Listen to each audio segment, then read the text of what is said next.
Hello दोस्तों, कैसे हैं आप सब लोग। आशा करती हूँ ठीक होंगे। चलिए आज हम पढ़ते हैं नंदा राज्य यात्रा। ठीक है, चलिए इसके बारे में पढ़ते हैं।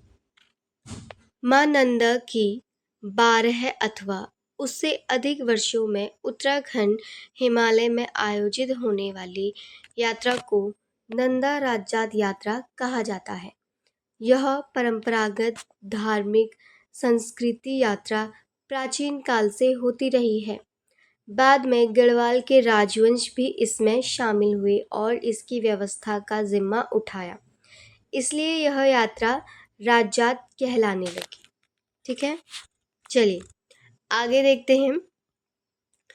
ढोल दमाऊं और भक्तों के साथ नौटी से राज्यात का शुभारंभ होता है। दूसरी तरफ कुंड यानी बधान और कुमाऊं से भी यात्रा चलती है। साथ ही पूरे उत्तराखंड के विभिन्न क्षेत्रों, स्थानों और गांवों से वहां के देवी देवताओं के निशानों, छंतौलियों और डोलियों को लेकर यात्राएं निकल पड़ती हैं। ठीक है, चलिए आगे देखते हैं। ये यात्राएं विभिन्न उपयात्रा मार्गों से होते हुए अलग अलग स्थानों पर नौटी, कुंड और कुमाऊं से निकलने वाली यात्राओं में शामिल होती जाती हैं। नंदकेशरी में राज्यात की यात्रा के साथ कुमाऊं से आने वाली यात्राओं का मिलन होता है।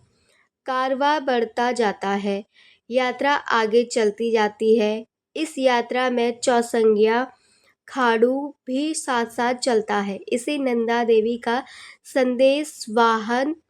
संदेशवाहक माना जाता है। ठीक है, आप मेरी वीडियो को पूरी देखें। आगे मैंने एमसीक्यू रखे हैं, आप इस कहानी को अच्छे से पढ़ें। उसके बाद एमसीक्यू लगाएंगे तो आपको कहानी बहुत अच्छे से याद हो जाएगी। ठीक है, वीडियो को अच्छे से देखना। चलिए आगे देखते हैं। यह यात्रा विभिन्न ऐतिहासिक स्थानों, मंदिरों, गांव, कस्बों से गुजरते हुए आगे बढ़ती है। जिस गांव में भी यात्रा पहुंचती है, वहां बड़ी संख्या में लोग एकत्र होते हैं। परंपरागत जागर गायन और ढोल दमाऊ के साथ यात्रा का स्वागत किया जाता है। ख्वेड़ा, भुजला, ककड़ी, मकई, सेब, आड़ू आदि मौसमी और स्थानीय उत्पादों की सौगात देवी को दी जाती है। सब लोग सामूहिक भोजन करते हैं। रात को झोड़ा, चांचरी, चौफला लगाए जाते हैं। नंदा देवी के जागर, स्वागत और विदाई गीत गाए जाते हैं। नंदा देवी के जागर, स्वागत और विदाई गीत गाए जाते हैं। चलिए आगे देखते हैं। यात्रा आगे बढ़ते हुए अंतिम गांव बाण पहुंचती है। यहाँ पर उत्तराखंड के विभिन्न यात्रा और उपयात्रा मार्गों से चलने वाली सारी यात्राओं का मिलन होता है। आगे निर्जन स्थानों में बसेरा करना पड़ता है। गैरोली पातल से होते हुए यह यात्रा खूबसूरत बेदनी बुग्याल पहुंचती है। आगे पातर नौचौड़ियों में रात्रि विश्राम के बाद रूपकुंड आता है। रूपकुंड में रहस्यमयी नरकंकाल मिलते हैं, जो इस यात्रा में हुई दुर्घटनाओं की कहानी बयां करते हैं। चलिए आगे देखते हैं। इसके बाद 53-33 मीटर ऊंची ज्यूरांगली धार को पार करना होता है। यह यात्रा का सर्वाधिक कठिन और खतरों वाला क्षेत्र होता है। इसके बाद शिला समुद्र में रात्रि विश्राम के बाद होमकुंड 44-50 मीटर है। ठीक है, पहुंचते हैं। यही अंतिम स्थान होता है जहां से पूजा अर्चना और चौसंगिया खाड़ू की विदाई के बाद यात्री वापस आ जाते हैं। नचौड़िया घाट और छूली पड़ाव के बाद यात्रा अपने अपने स्थानों में पहुंच जाती है। चलिए आगे देखते हैं। उत्तराखंड हिमालय के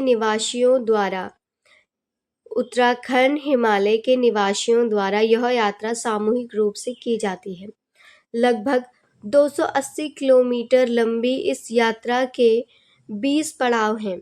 यात्रा के दौरान बरसात का मौसम रहता है, भारी वर्षा की संभावनाएं रहती हैं, भूस्खलन, रास्तों की टूट-फूट, कीचड़, चढ़ाई और ढलान युक्त रास्तों पर फिसलन, खाद्य और अन्य ज़रूरी सामग्रियों की आपूर्ति बाधित होना इस यात्रा में आम बात है। ऊंचाई वाले क्षेत्रों में बर्फबारी और ओलों की संभावनाएं भी बनी रहती हैं। क्षमता से अधिक लोगों के आने से दिक्कत और बढ़ जाती है। ठीक है, चलिए आगे देखते हैं। कतिपय लोग बुग्यालों में जड़ी बूटी खोदते, फूल तोड़ते हुए पॉलीथीन सहित कई प्रकार का कूड़ा कचरा वहीं छोड़ देते हैं। इससे पर्यावरण को भारी नुकसान पहुंचता है। ठीक है, चलिए आगे देखते हैं। इस यात्रा में अपने रहने खाने की व्यवस्था सहित अपनी पूर्ण तैयारियों के साथ जाना होता है। ऊंचाई वाले इलाकों बुग्यालों से अपना कूड़ा वापस लाने की प्रेरणा देना भी जरूरी है। यात्रा की तिथियों, यात्रा, उपयात्रा, मार्ग, दुकानों, बस्ती, पड़ाव, दूरियां आदि के बारे में जानकारी पहले से ही प्राप्त करना उचित है। आगे देखते हैं।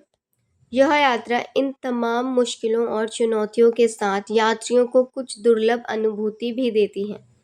औली और बेदनी के खूबसूरत बुग्याल औली और बेदनी के खूबसूरत बुग्याल, स्केलेटल के लेक, रूपकुंड की मिस्री बेदनी कुंड, अलकनंदा पिंडर और नंदाकिनी सहित अनेक नदियां, संगम, मंदिर, नृत्य गीत, जागर, झोड़े, वस्त्र, आभूषण, स्थानीय खान पान, इन सब से यात्रियों को परिचित होने के अवसर देती हैं। इस यात्रा में यात्री पर्यटन, पशुचारण, साहसिक अभियान, तीर्थ यात्रा और विशिष्ट सांस्कृतिक आयोजनों में शामिल होते और देखने की अनुभूति प्राप्त करते हैं। आगे देखते हैं। इस यात्रा को मुख्य रूप से नंदा देवी को उसके मायके से ससुराल विदा करने की यात्रा मानी जाती है।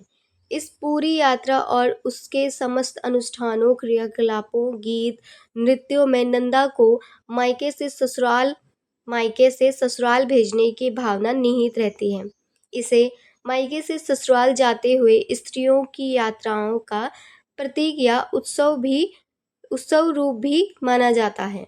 ठीक है, चलिए आगे देखते हैं। इनकी शब्दार्थ, कुछ शब्द ऐसे आए जिनका हमें अर्थ नहीं पता था। ठीक है, ये कहानी आपको कैसी लगी? देखिए, अगर हम किसी भी चीज़ को थोड़ा डीपली भी पढ़ते हैं तो हमें उससे हमें बहुत अच्छे से याद होता है। तो हम कुछ शब्द अर्थ देखते हैं।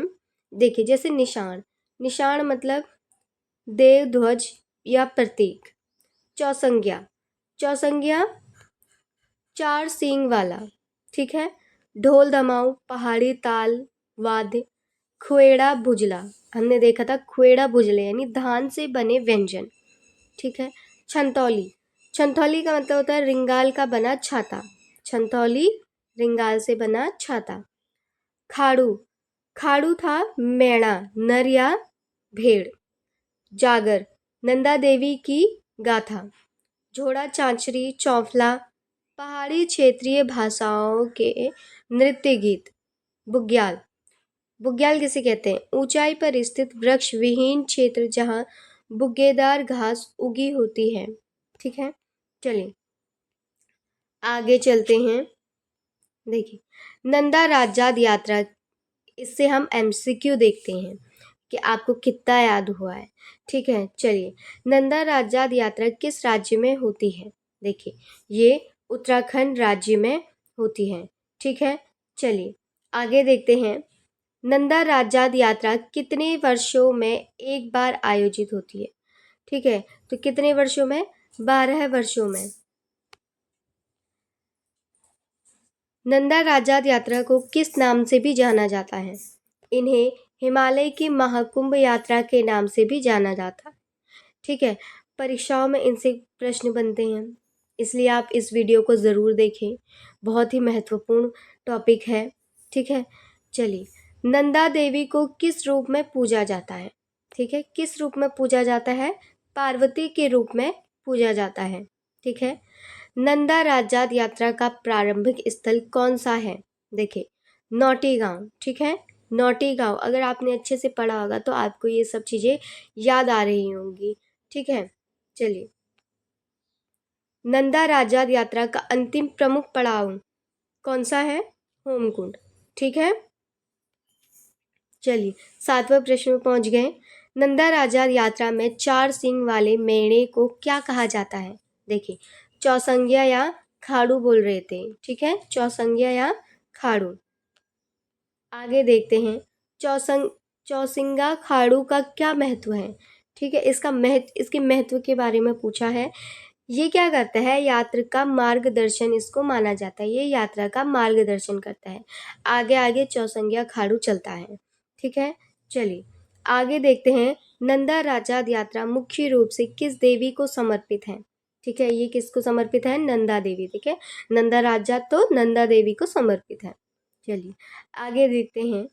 नंदा राजात यात्रा लगभग कितने दिनों तक चलती है? ये 19 से 22 दिनों तक चलती है। 19 से 22 दिनों तक चलती है। ठीक है, आप कमेंट करके ज़रूर बताएं आपको वीडियो कैसी लगी। आप ये भी बता सकते हैं कि आपको किस टॉपिक पर वीडियो चाहिए। ठीक है, ताकि मैं आपके लिए उस टॉपिक पर वीडियो बनाऊं और आप इस वीडियो को ज़रूर देखें और ज़्यादा से ज़्यादा लाइक कमेंट शेयर करें। इससे मुझे पता चलेगा कि आपको मेरी वीडियो कितनी अच्छी लगती है। और तो लाइक शेयर कमेंट ज़रूर करें, चैनल को सब्सक्राइब कर लें ताकि मेरी वीडियो सबसे पहले आप तक पहुंच जाए। ठीक है।